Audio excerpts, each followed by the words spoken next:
Welcome to the Unit Economics Podcast. I'm Josh Stabinsky. On today's episode, I sit down with Alex Pauly, founder of Biche, a luxury pet grooming brand bringing beauty industry standards to dog care. After working in fashion and beauty media, Alex started Biche out of a frustration with the grooming products she was using on her own dog. She spent roughly a year and a half developing their first two products, and in April went to market with a gentle shampoo and leave-in conditioning oil designed to be better for a dog's skin and coat while creating a more enjoyable experience for the owner. In this conversation, we talk about what translates from human beauty into pet care, the challenge of developing a fragrance that works for both dogs and their owners, the roles of D2C and retail in the earliest stages of building the brand, as well as how she's thinking about customer acquisition, fundraising, and expanding the product line without losing focus. I learned a lot during my conversation with Alex, and I hope you enjoy it as much as I did. Alex, thank you so much for taking the time to do this today. If you wouldn't mind just starting with a brief background on yourself, that would be great. Yeah, thank you so much for having me. I'm Alex. I'm the founder of Biche. A little bit of background. So I come from media and kind of the editorial world. So I started out as a fashion editor and fashion writer, and I kind of transitioned more into the beauty space. Most recently, I was the beauty editor at High Snobiety. So while I was there, I worked really closely with the editor-in-chief to launch their very first beauty vertical. And that was back in 2023. What did you see in the market that led you to think, I need to start Biche? I need to start a high-end dog grooming, dog product company? Yeah, I mean, it was more about like what I wasn't seeing in the market that led me to launch Biche. It was really just like my frustration with the pet grooming products that I was using on my dog. I'm not sure, do you happen to have a dog, or like have you ever had a dog before? I grew up with a lot of dogs, so I don't actively have Okay. one, but like I'm a big dog person and have had Okay. many, many dogs throughout my life. Yeah, so I mean, you're probably familiar with this. Like you go into like your local pet supply store or a bigger box retailer, and it is just a wall full of products that are basically identical. They look like cleaning products, just in terms of like their packaging. Then you pick them up off the shelf and you open them and they smell like cleaning products too. And as someone who comes from that beauty background and as someone who loves perfume and like collects fragrance, I don't know if you can like see, but this is all fragrance here on the wall and then like on this shelf here. I was really frustrated with how these products smell. Oftentimes they smell like cleaning fluid, kind of smell like bug spray, not really the most pleasant thing. And then, actually using them, the formulas themselves are very harsh. They were drying out my dog's skin, they're drying out his fur.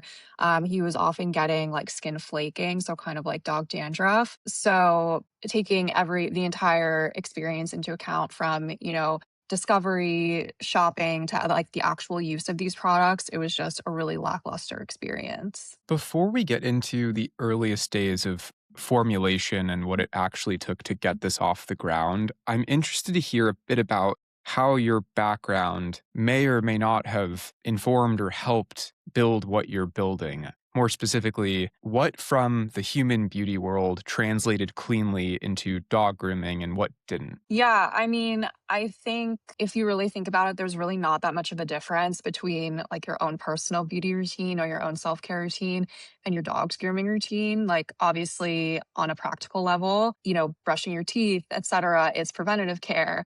And the same thing goes for, things that you do for your dog, like baths, brushing their teeth, brushing their coat out, etc. And then, on an emotional level, for both us and then also spending that time with your dog and caring for them, it's a moment to slow down. You're not on your phone. You kind of have a chance to take a deep breath and, connect with yourself in your own self-care routine. And then in the case of grooming, connect with your dog. And, we know that physical touch is really integral to the animal-human bond. So at least from my vantage point, the parallels are very obvious, but traditionally we just haven't thought of grooming this way, and we haven't been educated on grooming this way. I think a lot of people kind of just consider it like a chore that you have to do once a month, like let's just get it over with. So I think that our job is to really reframe grooming as this ritual that you want to repeat and that you want to invest in. Yeah, absolutely. That was very much my experience growing up with dogs. And it's part of why I'm so excited to talk to you today is like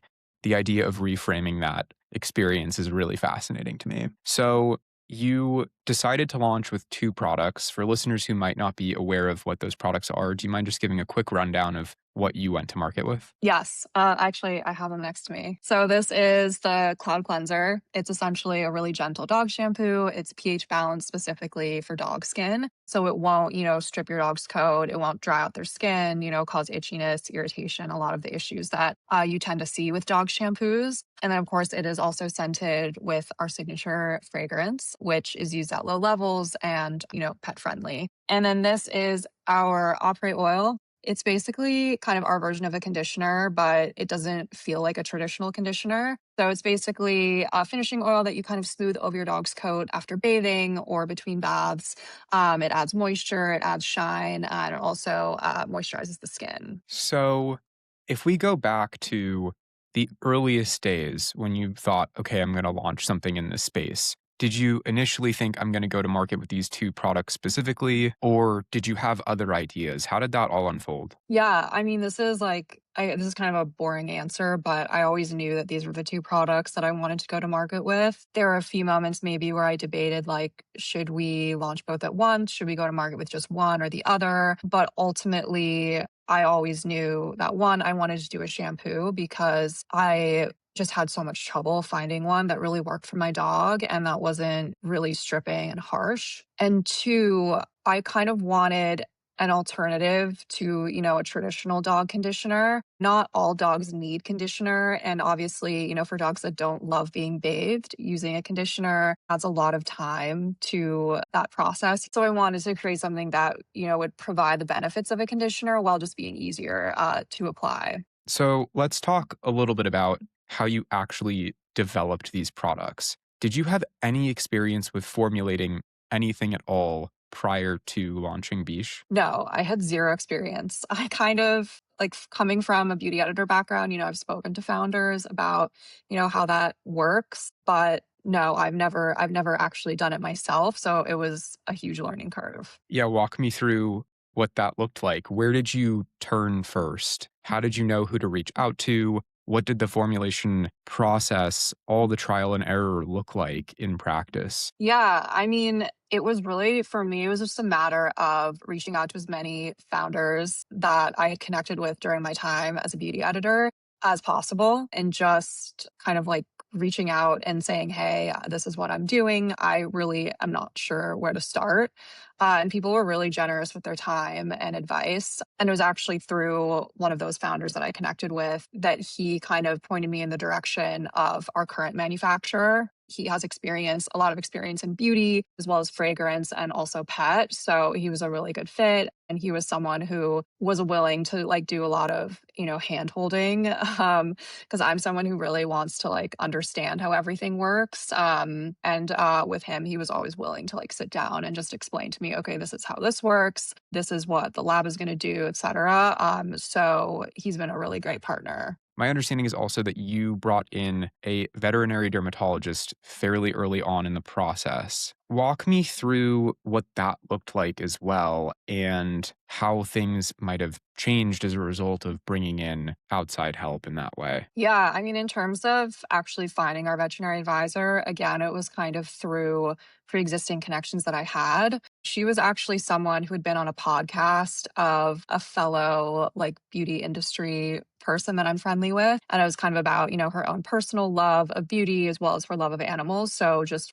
based on that, I thought that she would be a great fit. So, yeah, I mean, I reached out and it was kind of an easy process. Like, yeah, it was not too difficult bringing her on. I think it was really more just a matter of making sure that she was involved throughout the product development process. So obviously, introducing her to, these two SKUs that we wanted to launch with and making sure that she had oversight on everything from like the initial ingredients list, making sure that she got all the different samples that we tested, making sure she tested them. And she also, in a lot of cases, just like flagged, like, okay, you might want to add in these ingredients, or you might want to like increase the level of like X thing because it's really good for the dog's coat, or this is a really great moisturizer or something like that. How long did the entire product development process actually take? I want to say it took about a year and a half. Was that longer than you were expecting it to take? I think everything ends up taking longer than you expect. So, I mean, I never thought that it would be like a 3-month thing, but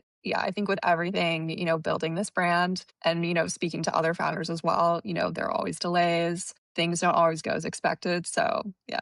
What were the biggest surprises or learnings from that phase specifically? Yeah, throughout the formulation phase, I would say the biggest challenge that we overcame was figuring out how to balance the fragrance. And by balance, I mean, create a fragrance that is still creating a really nice, like elevated sensorial experience for the human user, but obviously still works with our formulations, which are, a lot like gentler and like quote unquote cleaner than a lot of the dog shampoos out there.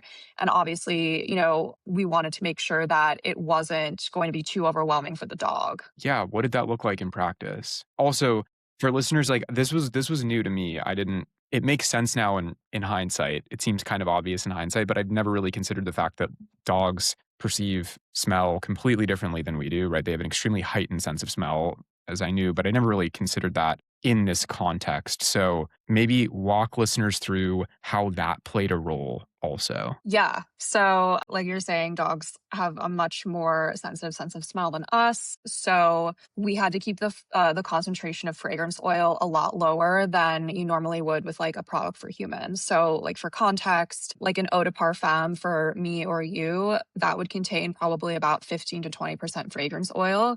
But for a pet product, you really want to keep it 0.5% to 1.5%. You really don't want to go over 2%. So I think, throughout the formulation process, it was about, again, like finding that balance where, the human can still perceive it, but it's still going to fall in that, pet friendly fragrance concentration range.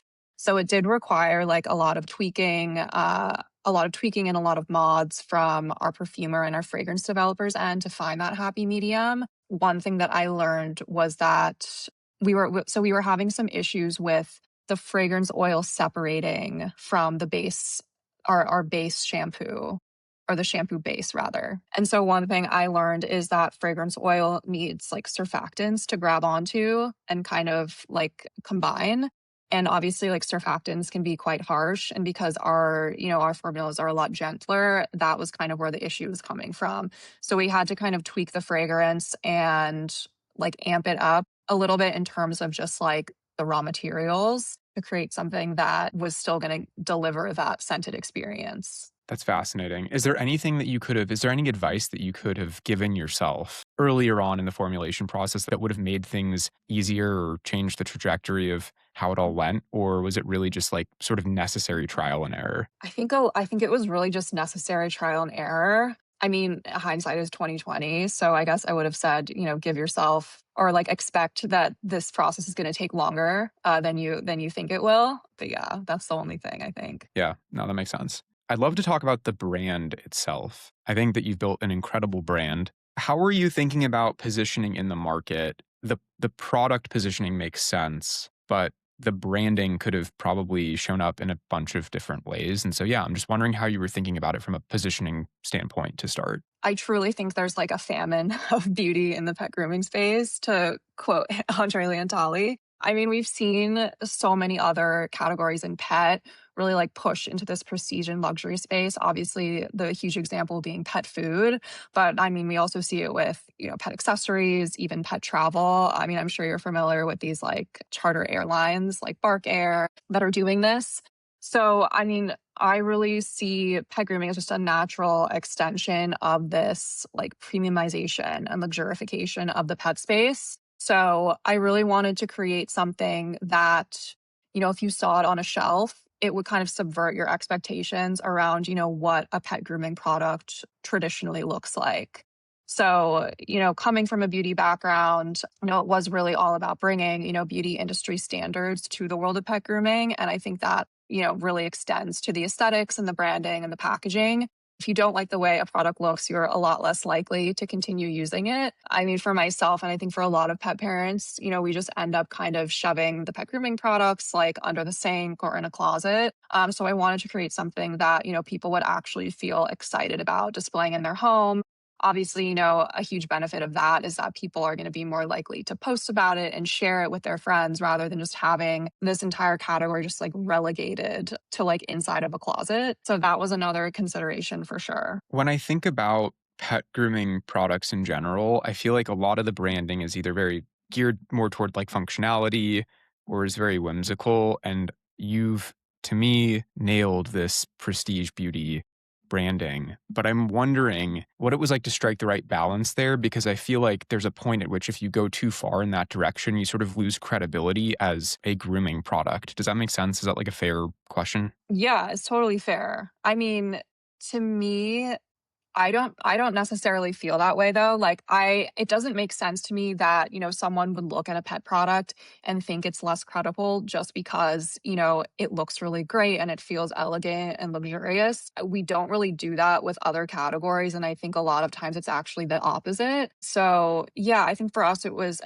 about like really leaning into the pet beauty thing really full-heartedly and embracing it, and again, like creating something that subvert expectations, but also raises the bar, obviously visually, but also, in terms of the formulas. What sort of customer education have you needed to do thus far? In what ways have you needed to educate the consumer, maybe in both expected and unexpected ways, if at all? Yeah. I mean, I think in terms of like the SKUs themselves, the shampoo is pretty straightforward. It's a product that exists that people know how to use.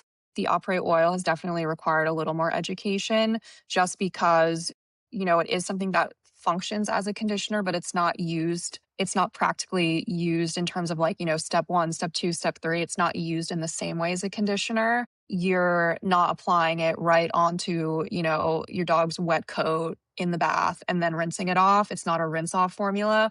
It's something that you apply after bathing, on a damp coat. You can apply it on dry fur between baths. I mean, it also doubles as a moisturizer for the skin and paws as well. So that's definitely something that we've had to make some more social content focused on, the actual like how to for the product, as well as, incorporate some of that education into like our email marketing as well. Are you doing any sort of education geared more toward people who have dogs that just simply don't like being bathed and like how to handle that scenario? I think a very interesting situation could arise where I, as the purchaser of this product, am really excited to buy it. And then my dog doesn't care and rejects it because they just simply hate being bathed. Like I've had a number of dogs that just absolutely hate being bathed. And so I'm wondering what kind of education you're doing around the sort of ritual, if any. Yeah, I mean, I think it's about, when you create an experience that's enjoyable for the human, it's going to translate to the pet as well. Obviously, they can really sense our emotions. And so I think if you go in and you're like, okay, I love using these products, they smell great, they're great for my dog. I think that really makes a tangible difference. I've had customers say like my dog usually is really nervous during bathing, but like weirdly, he was super calm when I use these. So I do think it makes a difference, even if it sounds a little bit like woo woo.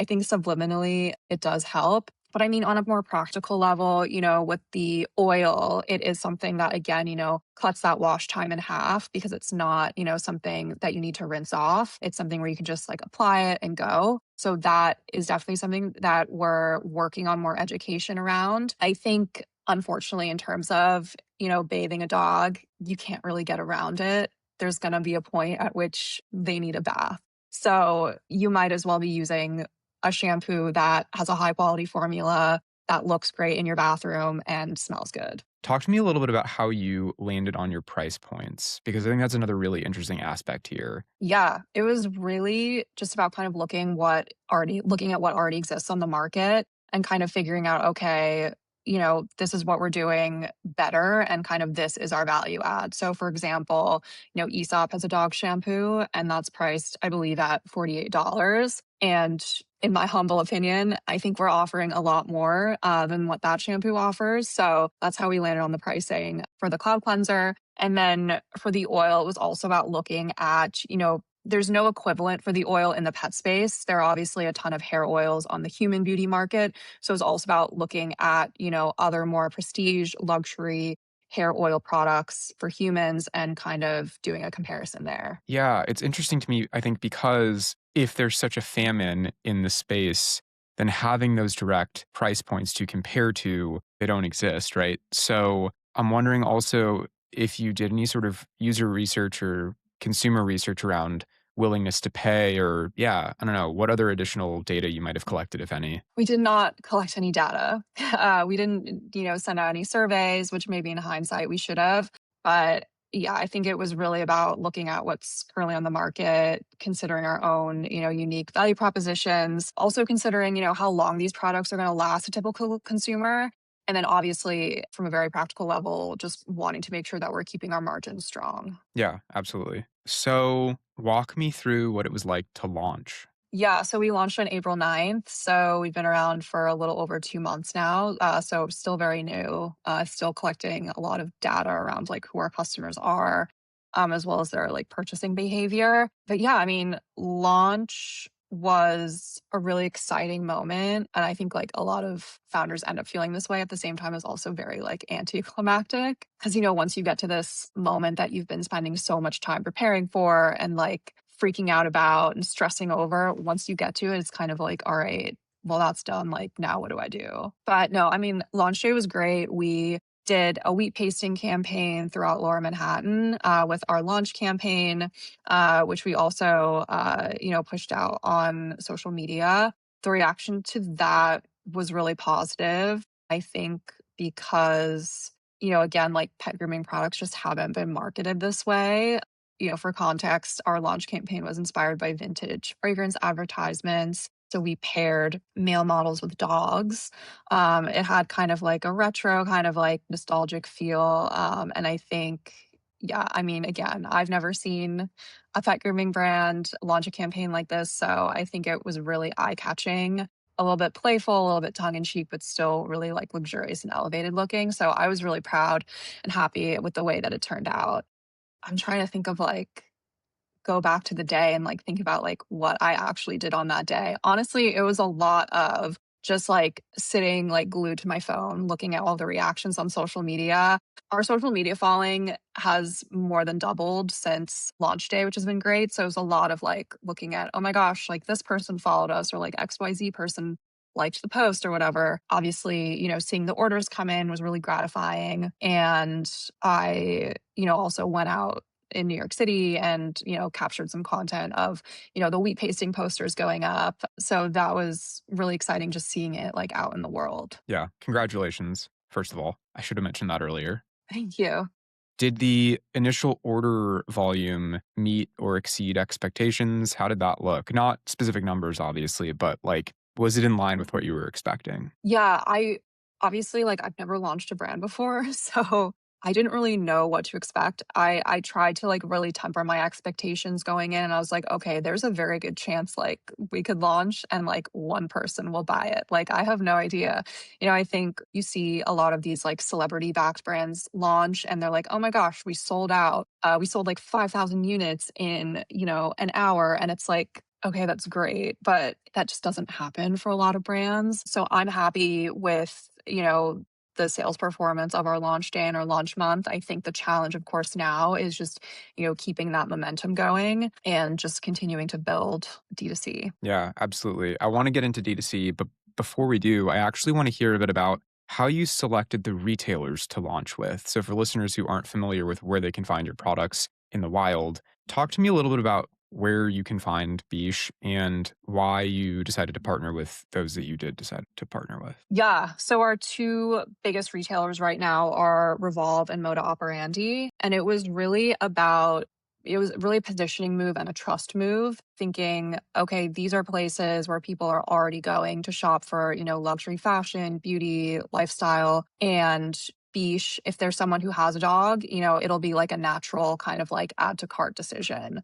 Both Moda Operandi and Revolve also, have a dedicated pet section. So I think from a trust perspective, it was also about, if a consumer sees that we're on these websites, they'll automatically think, okay, well, these big retailers, have added them to their curation. So, from that kind of like association standpoint, I think that was really important because obviously we are a new brand. We don't have like, 5,000 reviews on our website. And again, before we get into D2C, what role are groomers and salons playing? I mean, they're not playing a role right now, but those are, pro channel is definitely something that I want to build out. I think it's just a matter of figuring out the right way to partner with a salon or a groomer. I think one thing that I've learned is that groomers often like buying their products by the gallon, and then they'll buy them. For example, they'll buy dog shampoo by the gallon and then dilute it. That's obviously not the format that we're selling the product in. And, to create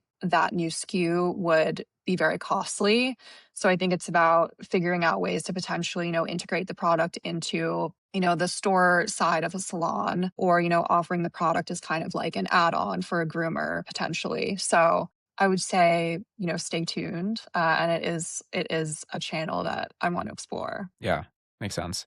So yeah, let's talk a little bit about D2C. You mentioned ramping up D2C. What does that look like? I think it's really just about ramping up our ad spend, to be quite honest. Scaling our performance marketing. Also, as the only full time team member currently, I think it's about figuring out ways that we can bring on more contractors and more strategic partners so that we can scale up things like performance marketing, our social media presence, and some of our like own organic content. Have you raised capital? I can't remember if you mentioned if you're bootstrapped or not. Yeah, so we did a very small friends, family, and angel round pre-launch. Got it. Okay. At what point might you need to raise more capital? We're fundraising right now. To the extent that you feel comfortable sharing, what does that look like? I think a lot of people who are not in the space, who've never raised, are just interested generally in like what that process looks like, and maybe just to hear a bit more about what you would use those funds for immediately beyond maybe some of the channels that you just alluded to, if there's anything else that's particularly interesting. Yeah, I think we're fundraising really to scale customer acquisition channels. So, performance marketing, gifting, influencer partnerships, UGC, things like that. And then also, in addition, product development. So, like I said, lots of ideas on how we can expand the SKUs and the offerings, as well as potentially, collaborate with other brands. So, yeah, I think some of that money will also go into product development. Are you comfortable sharing a bit more about how you're thinking about SKU expansion? It doesn't necessarily need to be specific SKUs that you want to go to market with, but how you think about identifying what makes sense to go to market with next, and maybe what conditions need to be met in order to launch something. When is it too early to launch another line versus when is it too late?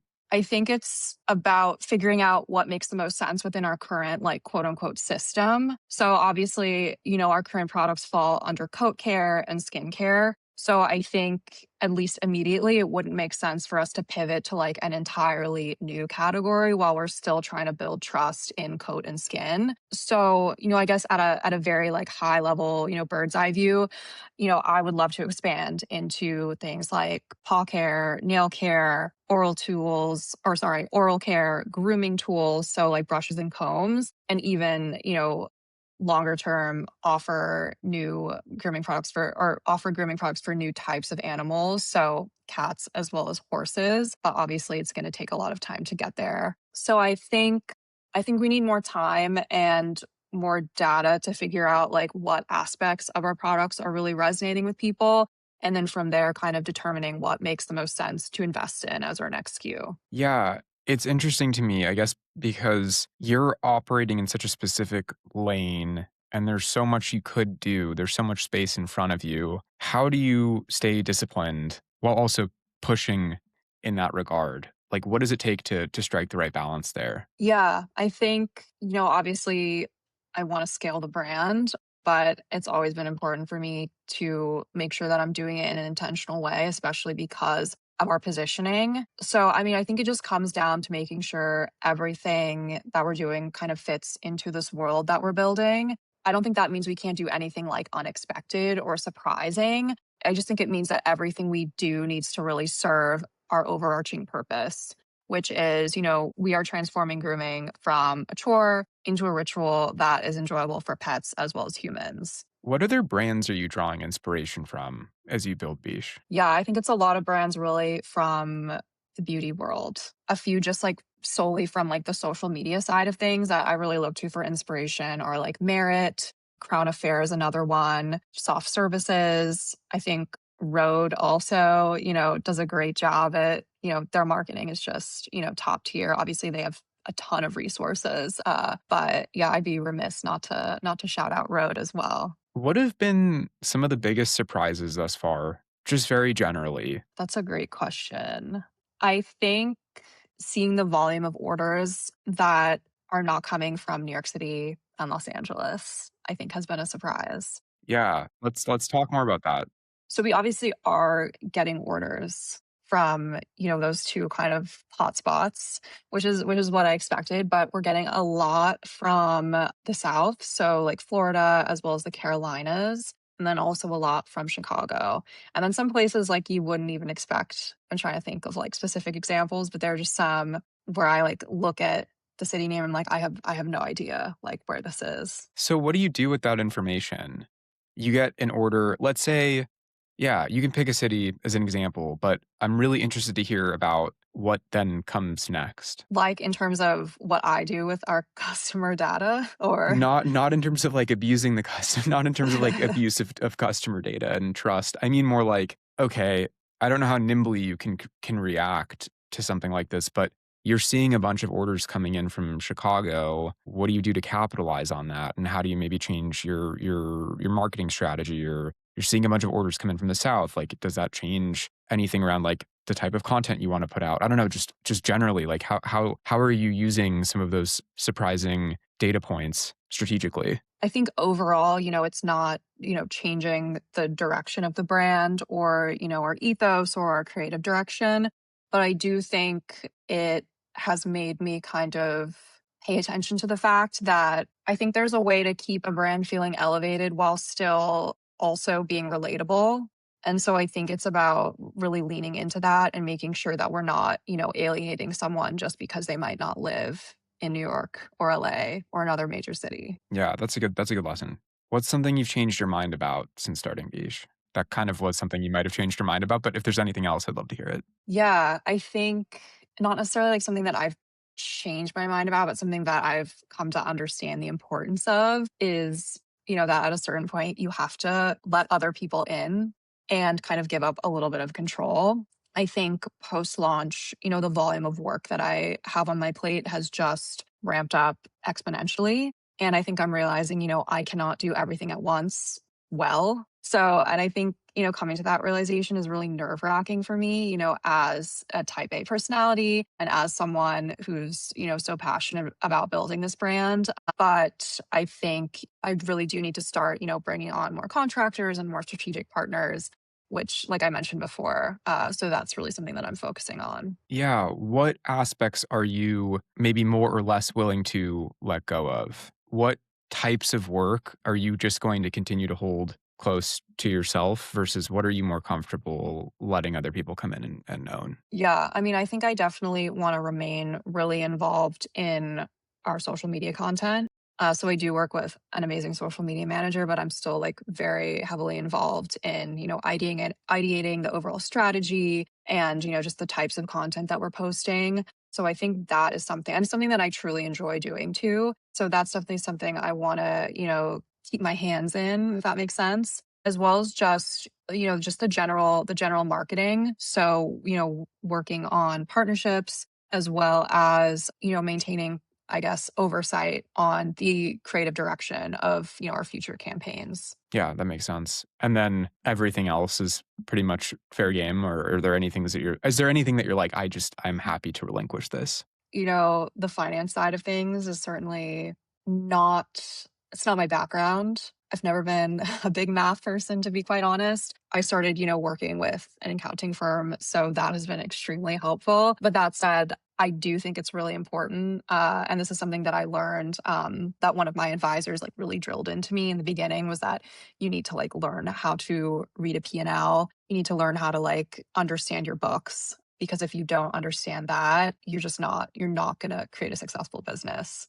How are you thinking about the role of partnerships generally? Yes, that's a great question. Partnerships, at least right now, I think are a really great way to tap into aligned brands and their community, as well as just generally expand brand awareness. I think it's maybe less about, doing a very like involved thing where maybe like we're creating a brand new product or, hosting some elaborate event. And I think it's more about figuring out ways to just tap into each other's communities in very like low lift, streamlined ways. So whether that's, collaborative content on social media or maybe like a giveaway, for example. Are there any dream collaborators out there that you'd love to work with? Definitely. I would love to collaborate with Crown Affair, their hair care brand. I'm sure you're familiar with it. But I think they take a really similar approach to, human hair care routines as a ritual. So I think there's a lot of just, brand synergy between us. So yeah, I'd love to explore something there. Yeah. Anyone else? I think it would be really fun. I don't know if I have like a specific brand in mind, but I think it'd be really fun to collaborate with a fragrance brand and incorporate, one of their best-selling fragrances or, a really iconic fragrance into one of our SKUs, or even potentially make some sort of, not like, I don't want to call it like a dog perfume, but, some sort of deodorizing spray for the dog. Has there been any surprising feedback, positive or negative, from customers since launch? Yeah, I think one thing that has been kind of surprising was that we've gotten a ton of requests to make a human body spray. It's been, really gratifying to hear that people really do enjoy our signature scent. So people have asked us, like, oh, can you make a human version of it so that I can match my dog? Yeah, that's sort of what I was thinking about when you were talking about potentially collaborating with a fragrance company and the idea of like matching scents with one's pet. Would you ever consider venturing in that direction, or is that just like so far outside of what you're trying to build that it doesn't really make sense? I mean, I definitely wouldn't write it off. I mean, as someone who loves fragrance, I think it's really fun. I don't know if it necessarily makes sense right now, but it's definitely something that I want to kind of keep open as an option. Yeah, makes sense. I think we have time for one more question. Where do you see Biche 3 to 5 years from now? Yeah, that's a great question. I mean, I really just see us as a leader in this movement towards, better for us pet grooming products that, one, are supporting our pets' overall health and wellness, and two, really encouraging us to savor that time that we have that we have with our animals. Obviously, the sad thing that's, not lost on any of us is that pets don't live forever. So again, really about, reframing grooming as this bonding ritual that's an enjoyable experience. And, I really see us being, the first pet brand to really lean into, the pet beauty thing versus, just pet grooming, and really pioneer that category. I think some brands have tried to do it or are, currently trying to do it, but they maybe just haven't like fully committed. So I think that we're really carving out this unique space in the industry. I think we're really just going to transform the way pet owners view grooming. I can't wait to see how it all unfolds. Alex, if you want to share with listeners where they can find Biche, please feel free to do so. Yeah, so you can find Biche at our website, which is biche.world. And then you can also find us on Instagram and TikTok at biche.world. Incredible. Thank you so much for the time. Thank you. All right, let's debrief. What stood out to me most in today's conversation is just how many things Biche has to balance all at once. The fragrance needs to be noticeable and enjoyable for the person using it without overwhelming the dog. Their products need to feel special while still solving a very practical problem.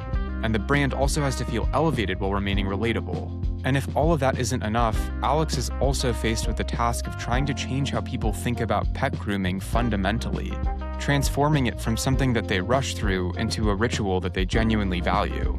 That's a really difficult behavior to change. But I left the conversation feeling extremely confident in Alex because every part of Biche feels connected to the same idea. She has such a clear vision for the category she wants to build and seems equally thoughtful about how quickly to expand, which opportunities make sense for the brand, and what needs to remain consistent as the business grows. There's clearly a gap in the market, and to me, Alex feels like the right person addressing it at the right time in the right way.